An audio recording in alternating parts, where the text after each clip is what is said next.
ഖുർആൻ കുറെ കാരണങ്ങൾ പറഞ്ഞിട്ടുണ്ട് തയമ്മും ചെയ്യാനുള്ള.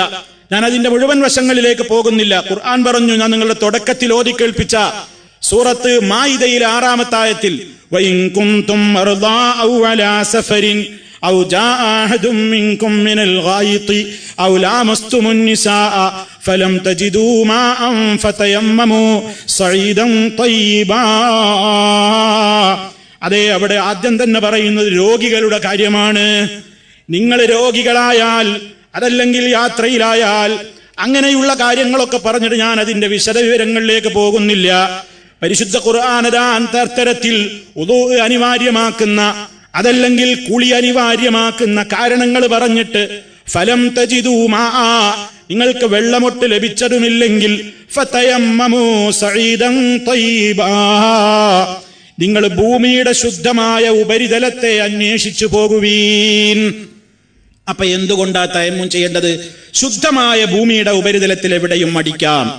ഭൂമിയുടെ ശുദ്ധമായ സ്ഥലത്ത്, ആ നിലക്ക് മണ്ണും പൊടിയൊക്കെ ഉള്ള ചുമരാണെങ്കിൽ അതിന്മേലും അടിക്കാം. ഇനി അതല്ലെങ്കിൽ നമുക്ക് ഒപ്പം കൊണ്ടു നടക്കാൻ, അതാണ് ഏറ്റവും നല്ലത്. ഇന്ന് സഈദ് ത്വയ്യിബ് എന്ന് പറയുന്നതിൽ ഏറ്റവും നബി സല്ലല്ലാഹു അലൈഹി വസല്ലമിന്റെ മറ്റു ചില വചനങ്ങളുടെ വെളിച്ചത്തിൽ തന്നെ തുറാബ് മണ്ണ് തന്നെയാണ്, പൊടിയുള്ള മണ്ണ്. ആ നിലക്ക് അത് തന്നെയാണ് ഏറ്റവും ശ്രേഷ്ഠകരമായത്. ആ മണ്ണിൽ എന്ത് ചെയ്യുക? നബി സല്ലല്ലാഹു അലൈഹി വസല്ലം നമുക്ക് പഠിപ്പിച്ചു തന്നു. അങ്ങനെ ഭൂമിയുടെ ശുദ്ധമായ ഉപരിതലത്തിൽ ഒരടിയടിക്ക, 2 കൈകൾ കൊണ്ട് നിലത്തടിക്കുക. എന്നിട്ട് ആ 2 കൈകൾ കൊണ്ട് മുഖം മുഴുവനും തടവുക.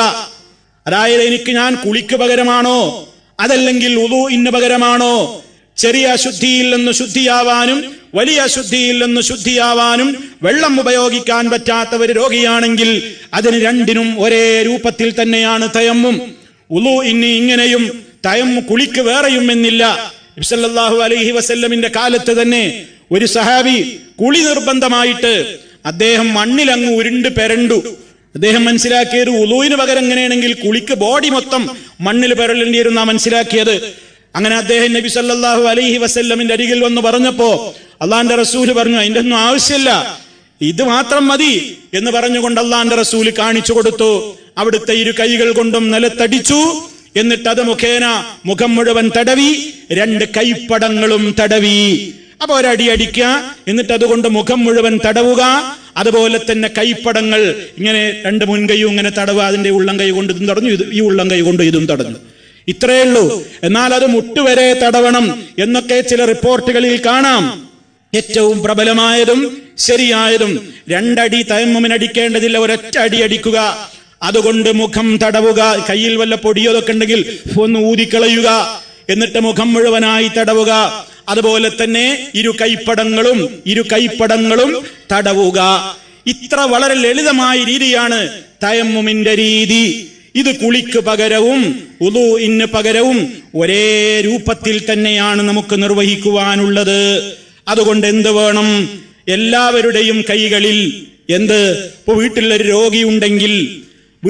രോഗി ഉണ്ടെങ്കിൽ നമുക്ക് എളുപ്പമാണ്.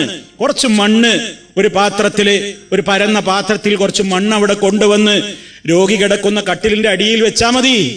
എന്നിട്ട് സമയമാകുമ്പോ രോഗിക്ക് സ്വയമോ അല്ലെങ്കിൽ മറ്റാരെങ്കിലും ചെയ്തു കൊടുക്കുന്ന നിലക്കോ മുന്നിലേക്ക് ഇട്ട് ഏതെങ്കിലും ഒരു കടലാസിൽ കെട്ടിപ്പൊറിഞ്ഞ് വെച്ച് കടലാസിൽ പരത്തി ആ രൂപത്തിൽ നിർവഹിക്കാനും എളുപ്പാണ്, കൊണ്ടു നടക്കാൻ എളുപ്പാണ്.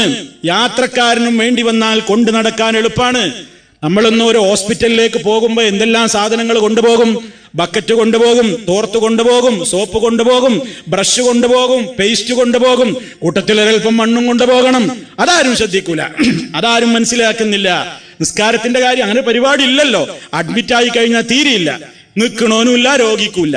അതുകൊണ്ട് വളരെ ഗൗരവമായി മനസ്സിലാക്കുക. ഈ വിഷയത്തിലൊക്കെ കാര്യം മനസ്സിലായി കഴിഞ്ഞാൽ വളരെ ലളിതമായി നമുക്ക് നിർവഹിക്കാൻ സാധിക്കും. ഇനി രോഗിക്ക് സ്വന്തമായി തയമ്മും ചെയ്യാൻ കഴിയില്ലേ? പരിചരിക്കുന്നവർ ചെയ്തു കൊടുക്കണം. രോഗിയുടെ കൈ കൊണ്ട് തന്നെ അടിക്ക് ചെയ്യാം. ഇനി അതല്ലെങ്കിൽ പരിചരിക്കുന്നയാളുടെ 2 കൈ കൊണ്ട് അടിച്ചിട്ട് അയാളുടെ മുഖത്തും അതുപോലെ തന്നെ അയാളുടെ 2 മുൻകൈകളും തടവിക്കൊടുക്കാം. ഇത്ര വളരെ ലളിതമായി കൊണ്ട് അദ്ദേഹത്തിന്റെ ശുദ്ധീകരണം, വെള്ളം ഉപയോഗിക്കാൻ കഴിയാത്തവർ രോഗിയെ സംബന്ധിച്ചിടത്തോളം നമുക്കത് നിഷ്പ്രയാസം ചെയ്തു കൊടുക്കുവാൻ സാധിക്കും.